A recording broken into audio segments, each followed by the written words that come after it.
अस्सलाम वालेकुम दोस्तों, कैसे हैं आप सब। उम्मीद है आप ठीक होंगे, खैरियत से होंगे।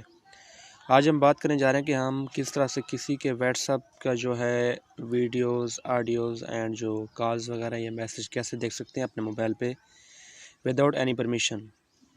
तो चलिए आपको बताते हैं कि ये सब आप किस तरह से करेंगे। सबसे पहले आपने गूगल में आना है और यहाँ पर आपने सर्च कर लेना है व्हाट्सएप वेब। और यहाँ पर वैसे तो आपको मुख्तलिफ जो साइट्स मिल जाती हैं, लेकिन पहले वाली जो है उसके ऊपर आपने क्लिक करना है, जो यहाँ पर व्हाट्सएप वेब लिखा हुआ है।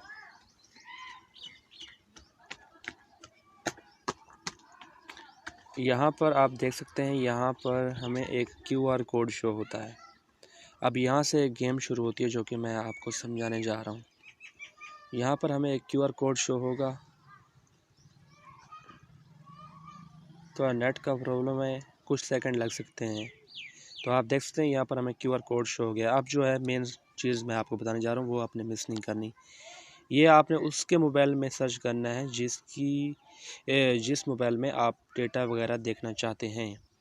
अब जो है आपने उस मोबाइल में जाना है जिस मोबाइल का आप डेटा लेना चाहते हैं। जैसा कि मैं अभी व्हाट्सएप ऑन करता हूं और यहाँ पर हम आते हैं तो यहाँ पर हमें ऊपर 3 डॉट्स मिल जाते हैं। इसके ऊपर आपने क्लिक करना है और लिंक डिवाइस पे क्लिक करना है और यहाँ पर लिंक डिवाइस पे क्लिक करना है और यूज़ मोबाइल डेटा पे क्लिक कर देना है। यहाँ पर आपने परमिशन देनी है, जो फिंगर वगैरह हो या जो भी लॉक हो उसके मोबाइल में। कुछ सेकंड के लिए आपको उसका मोबाइल ज़रूरत होगा।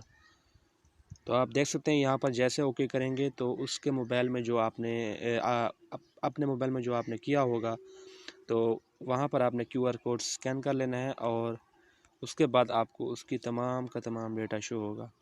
याद रहे, ये सर्च करने के से पहले गूगल पे आपने यहाँ पर डेस्कटॉप साइट जो है टिक कर लेनी है। उसके बाद आपको यहाँ पर क्यूआर कोड शो होगा। उम्मीद है आपको समझ आ गई होगी। मिलते हैं किसी